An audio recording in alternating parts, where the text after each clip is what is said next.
Tonight on BBC London News. The Met's total war on crime as 900 officers target money laundering and online fraud in the capital. 5 months, the woman who racially abused fellow passengers on the tube. I just hope she can learn from this and hopefully change her ways, and whether it change her views, I don't know. Keeping the Jubilee safe ahead of the 4-day royal celebration in the capital. We see how the police are preparing for their security and ceremonial roles alongside the Queen. The stars are presented: Danny LaRue, Des O'Connor and Prince singer Mireille Mathieu. And performing there for more than 40 years, we're with Des O'Connor as he returns to the London Palladium.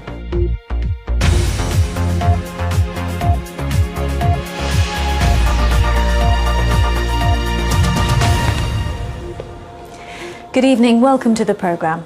A total war on crime, that's what the Commissioner Bernard Hogan-Howe promised when he took charge of the Metropolitan Police 9 months ago. Today saw the latest in a series of large-scale operations with nearly 1,000 officers targeting economic crime like online fraud and money laundering across the capital. But some criminologists claim such high-profile crackdowns are better for public relations than fighting crime. Our Home Affairs correspondent Guy Smith reports. Move away from the door! No, keep going. Keep going. Well, that's what the Met are doing. Not just this morning against suspected fraudsters, but on a regular basis. Big operations targeting specific crimes. It's part of this man's strategy, Bernard Hogan-Howe, who's been Commissioner since last September. He's branded it a total war on crime. Today, more than 900 officers across the capital were ordered to tackle financial offences. By this afternoon, the Met had made more than 100 arrests, seized over £1.5 million in cash, plus 2 cars, imitation firearms, and even this motor cruiser. Total war on crime is our Commissioner's strapline, and that's what we're doing today. We are saying that Met means business about crimes against business, and we are really serious in the long term about tackling this type of criminality. And in the long term, that's what really matters for businesses and indeed the public when shopping, for example, online.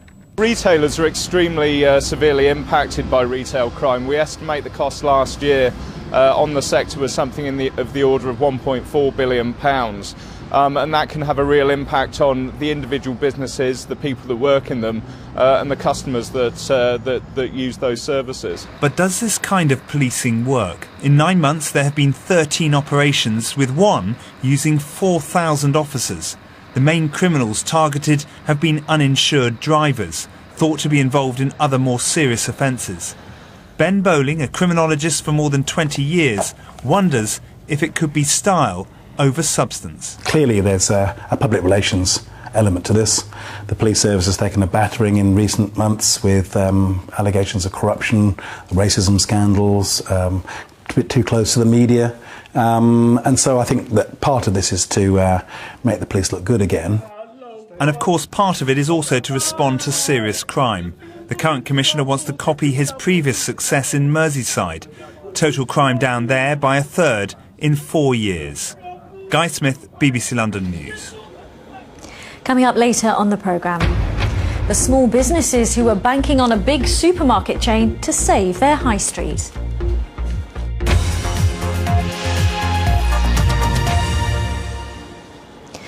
A woman who was filmed racially abusing fellow passengers on the tube has been sent to prison for 5 months. Jacqueline Woodhouse from Romford had been drinking champagne at a retirement party in January when she boarded a Central Line train. Sonia Jessup reports. It was a foul-mouthed, racist rant that's been watched by thousands on YouTube. Jacqueline Woodhouse said she was so drunk when she boarded this Central Line train she couldn't remember the journey. Those who shared the carriage certainly remember. One traveller so shocked, he said he felt he could no longer interact with white people on the tube. This businessman who filmed the abuse thinks her jail sentence doesn't go far enough. I think Jacqueline Woodhouse got off pretty lightly, actually. I just hope she can learn from this and hopefully change her ways, and whether it change her views, I don't know. sentencing Jacqueline Woodhouse to 21 weeks in jail. District Judge Michael Snow said that anyone viewing the video would feel a deep sense of shame, that our citizens should be subject to such behaviour who may, as a consequence, believe that it secretly represents the views of white people. And it wasn't the first time Jacqueline Woodhouse had been caught racially abusing passengers. She was fined 4 years ago for a similar offence on the DLR. Today, she was banned from using the service and from the London Underground. British Transport Police said Woodhouse displayed a complete lack of control over her behaviour. Racist behaviour, whether it is alcohol-fuelled or not, is unacceptable on public transport. Look, he's even filming. Jacqueline Woodhouse has since lost her job and is claiming benefits, but the judge rejected suggestions she felt ashamed of her behaviour, saying he found that hard to believe. Sonia Jessup, BBC London News. The Chief Executive of Great Ormond Street Hospital has announced she's to stand down. Dr Jane Collins was at the centre of the controversy surrounding the hospital's failures in the Baby Peter case and is leaving to become the head of a cancer charity. Last year, she survived calls for her resignation from a government minister after this programme revealed she withheld information critical of the hospital from the official inquiry into the tragedy, as our political editor Tim Donovan reports. Great Ormond Street Hospital and its successful charity have been led by Jane Collins for more than a decade. She steered it to Foundation Trust status earlier this year. Now she's leaving to take charge at the Marie Curie Health Charity. In a statement, Trust Chairman Baroness Blackstone said, "We're very sorry that Dr Collins is leaving the Trust. She's been an excellent Chief Executive and has achieved a great deal in her time at Great Ormond Street." Miss Collins said, "Obviously I'm sad to be leaving, but I feel it's the right decision. Last year I celebrated my 10th anniversary as Chief Executive of this great hospital, and I'm now ready for a new challenge." Last year, Miss Collins survived calls for her resignation after BBC London revealed she withheld details critical of the hospital's involvement in the Baby Peter case from the official inquiry into the tragedy. I cannot believe that anyone, let alone people in these very trusted positions, would hold back, withhold, doctor, cover up information to a serious case review. Great Ormond Street was responsible for the NHS's child protection services in Haringey when Peter died. They appointed the underqualified locum, Dr Saber Al-Zayat, who examined the toddler 2 days before. An expert report later found serious failings at this clinic where he was seen, but a number of the criticisms weren't passed on to the official review into what happened. We did share it with... Miss Collins always rejected accusations of wrongdoing, telling the BBC she withheld material for legal reasons. We believe in being open, always telling the truth and sharing everything we can. One of our problems is we do have responsibilities to our employees as well. Last month, the BBC London documentary reported concerns by former radiologists at the hospital that it had downgraded child protection services, putting children at risk. That was followed by claims the hospital failed to diagnose rickets in 4-month-old Jaden Ray. His parents were accused of abuse, but later cleared at court of murder. But today, the hospital insisted that past problems had played no part in Jane Collins' decision to leave, and she was taking up a wonderful new opportunity. Tim Donovan, BBC London News. London is gearing up for 4 days of celebrations to mark the Queen's Diamond Jubilee. For the Metropolitan Police, it's a huge logistical exercise as they have both a security and ceremonial role in the whole event. It begins on Saturday when the Queen will attend the Epsom Derby. There'll also be a huge family festival at Hyde Park. The river pageant of 1,000 boats takes place on Sunday, also the day of the big Jubilee lunch across the country. On Monday, Buckingham Palace hosts a special BBC concert. And it all concludes on Tuesday with a service at St Paul's Cathedral and a royal procession. Well, let's join Catherine Carpenter, who's down by the river. And Catherine, clearly a big operation for the Met. This is going to be a huge weekend for the police, Riz. On the busiest days, they're going to have around 6,000 officers involved in the operation, and they've admitted that one of the biggest challenges is tailoring their policing to all the different kinds of events that are going on. For example, on Sunday, we've got the pageant here on the River Thames. The Met will have every single one of its 21 marine policing units in operation on that day. It's also borrowing 2 from Essex. And then on Monday and Tuesday, it's going to have a huge presence on London streets for the concert and also for the carriage procession that's taking place. In order to meet the challenges, of the actual days themselves. The Met's been doing a great deal in preparation. I was told earlier they've been preparing for this for 18 months. And we've already seen things like specialist search teams using sniffer dogs to search passenger vessels on the River Thames. They're also going to be using rope climbing teams to search bridges like this one ahead of the river pageant, and also underwater diving teams to check the shoreline and the piers. So lots going on ahead. But earlier I spoke to Deputy Assistant Commissioner Stephen Kavanagh, and he told me that this river pageant was a new and unique challenge for the Met. Big event over the weekend in terms of policing will be the pageant. That's pretty unique for us, and we're treating it as an event in its own right. We've drawn together all the lessons from different VIP protection issues, all the visiting dignitaries that we work with, the royal family, and this will be just one part of our continuing learning. We need to make sure that together with pageant organisers, TfL, everyone gets in safely and gets home safely. And as we mentioned earlier, Catherine, the police also have a ceremonial role. Yes, the Met's famous grey escort, its grey horses, will be leading the carriage procession from the Palace of Westminster to Buckingham Palace on Tuesday, and officers in ceremonial uniform will also be lining the route there. A very visible presence for the Met this weekend. They'll also be having to combine that with their undercover operations, and of course it's all another chance to hone the Met's tactics ahead of the Olympic Games this summer. Catherine, thank you. A deal has been agreed for London Underground staff to receive extra pay for working during the Olympics, so avoiding the threat of strikes during the Games. The RMT union said the agreement was worth up to £1,000 for drivers and up to £850 for other staff in recognition of the massive additional pressures they will face. Well, during the Olympics, Transport for London has told businesses across the capital to be more flexible and allow home working to ease congestion. But leaked emails obtained by BBC London show that it's told some of its own staff that they'll have to work as normal and turn up to the office. TfL says it's only a small number of workers. Here's our transport correspondent, Tom Edwards. This publicity stunt is to get us to change our travel habits. Transport for London wants us to work from home or avoid the rush hour to ease the pressure during the Games on the transport system. And it could be an Olympic legacy. In the longer term, with both the population in London increasing and the number of jobs increasing, that might produce extra capacity on the transport network far more cheaply than building new links. But that flexibility isn't being given to all of its own office workers. This newsletter tells the Information Management Department that business will carry on as usual. It says it is considered that there is sufficient flexibility within the working day to enable all staff to travel to work throughout the period. In other words, workers will have to get into the office. Some have told BBC London they think that's hypocrisy, especially as IT systems can be used from home. Politicians agree.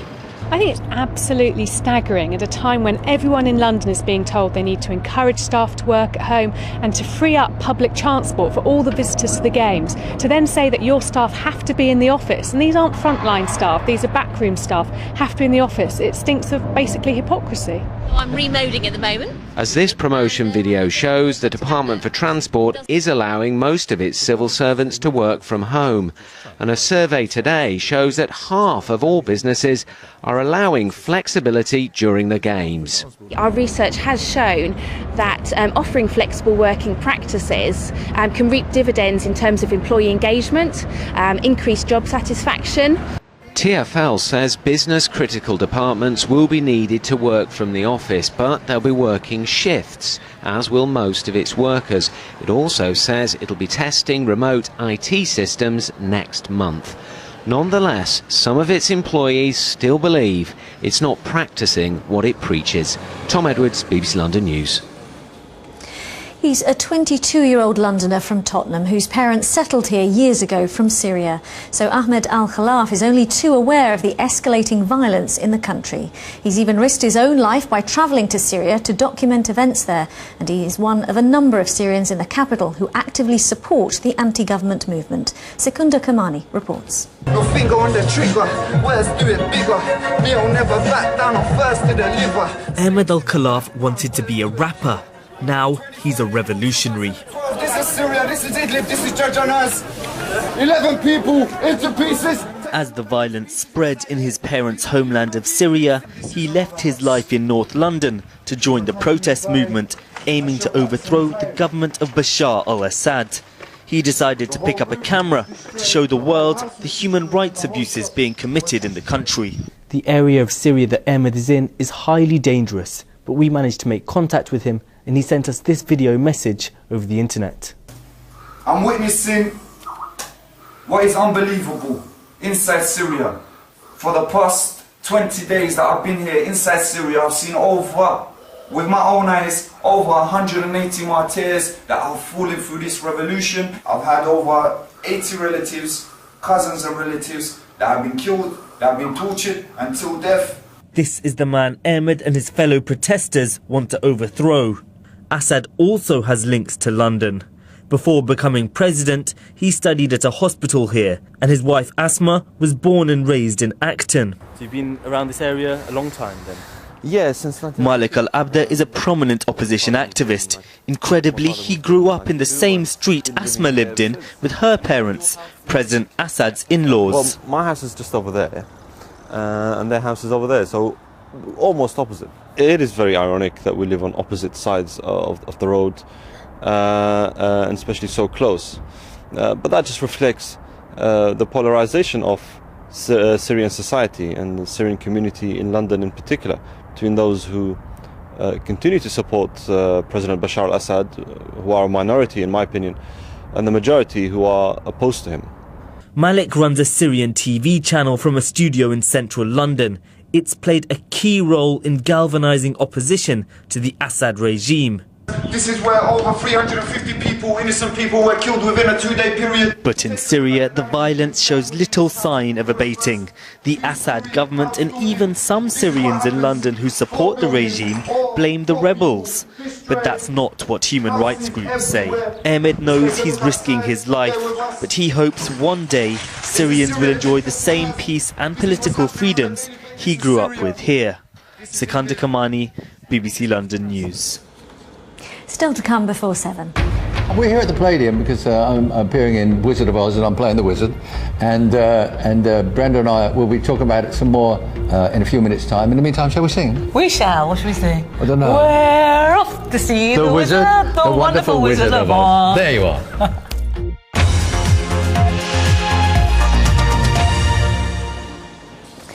Now, you often see reports of protests when a supermarket wants to open a store in a high street. The fear of locals is often it'll drive out small businesses.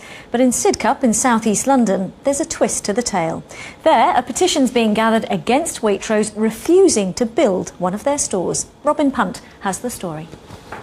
Across Greater London, it's 1 in 9. In Sidcup, southeast London, it's 1 in 6. So when Waitrose promised to build a new high street store to break the gloom of empty shops, they were welcomed not so much as a supermarket than as a superhero. Until, that is, they changed their minds.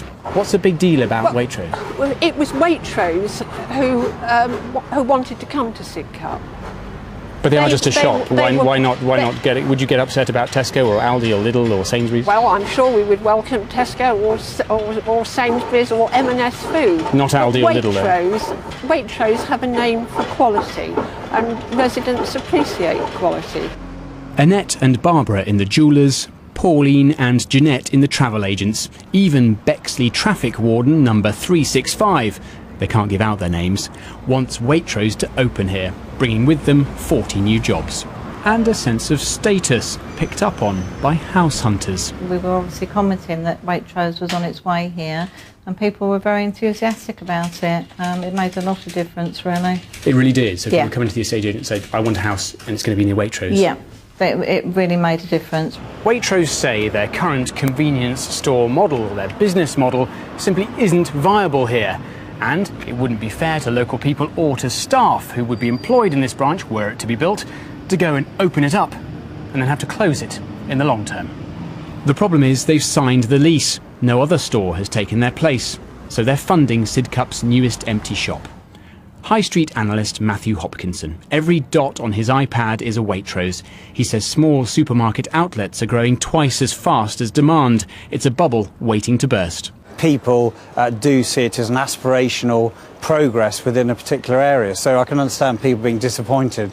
But ultimately, though, their offer online now, in their own right, as well as the stores in the surrounding area, very close by, I can totally understand the decision they've taken.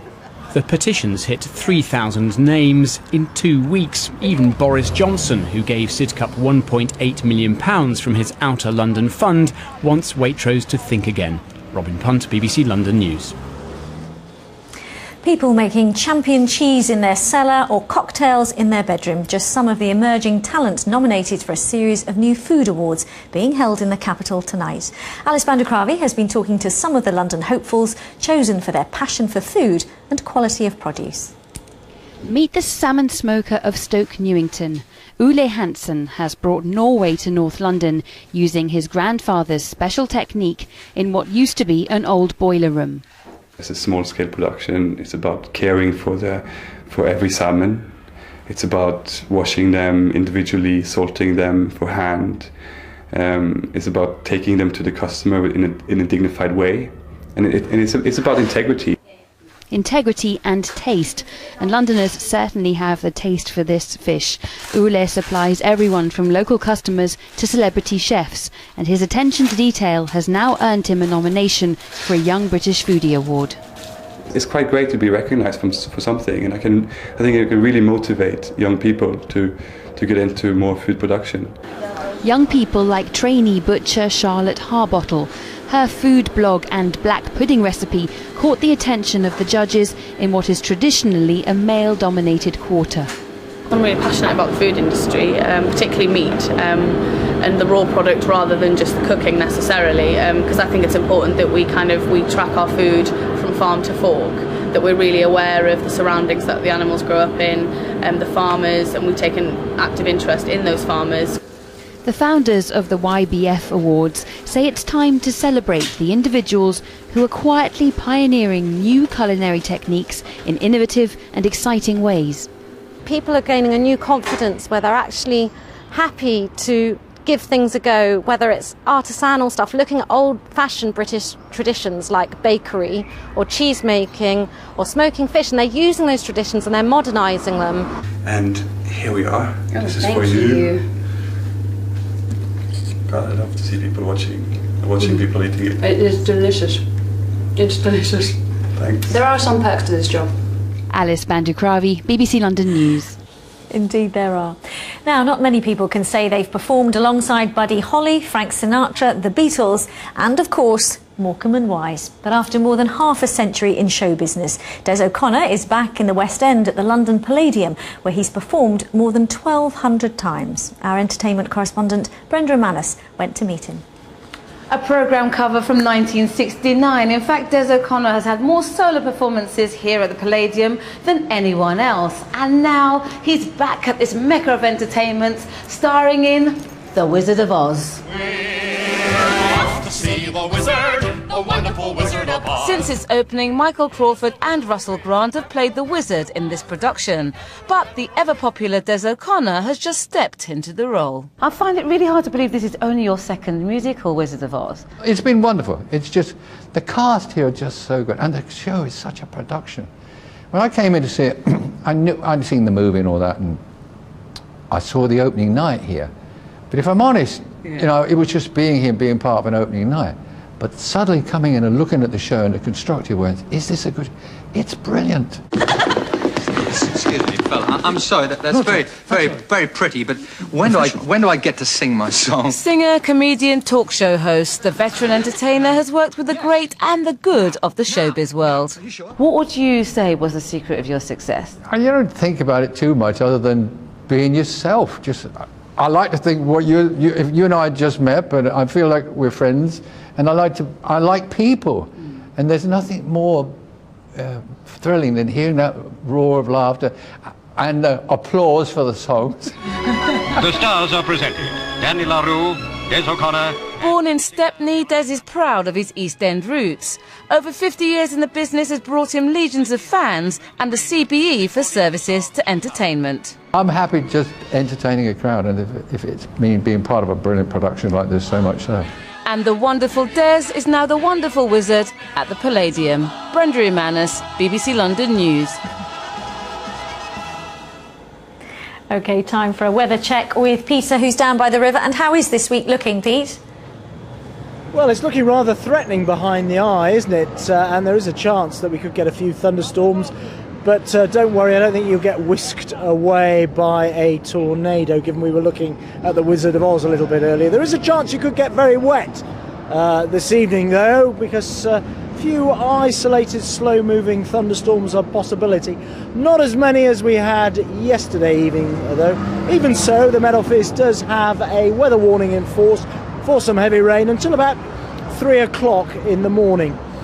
So if we do catch any of these thunderstorms, they'll rumble on into the early hours, and then they'll tend to fade away as we head towards dawn, and eventually the cloud will clear away as well. Still going to be quite muggy in London. Minimum temperature overnight tonight in the centre of town, 15 Celsius. Somewhat fresher in the countryside at 10, 11, 12 degrees. And then on to tomorrow morning, and it looks as though it will be a sunny start for many of us. But cloud amounts will increase through the morning. We'll get some showery rain in the afternoon. Now you'll notice that rain tomorrow more widespread, but it will be lighter, I think, whereas this evening you're likely to get very local intense downpours. It's going to feel similar to today, temperature 24, 25 Celsius. Thursday, Friday, cooler, cloudier, the odd drop of rain. At the moment, the Jubilee weekend looks as though it could be sunny to start off with and then gradually get cloudier, but we'll keep you updated on that one as that long weekend approaches, gets a bit closer. We should have more detail for you. The outlook, short term, a little bit of showery rain tomorrow, then that cooler, cloudier weather at the end of the week, Riz. Peter, thank you. A reminder of the headlines. The parents of 6 children who died in a house fire have been arrested on suspicion of murder. 55-year-old Mick Philpott and his wife were detained in Derby this morning. Police believe the fire was started deliberately. 3 Syrian diplomats have been expelled from Britain amid mounting international criticism of the violence in Syria. Last week, more than 100 people were killed in the town of Hula. And the Met has conducted the latest in a series of high-profile operations targeting economic crime. Nearly 1,000 officers made arrests for suspected online fraud and money laundering. And that's all from us for now. I'll be back with the latest for you during the 10 o'clock news here on BBC One. Thanks for watching and have a lovely evening. Bye-bye.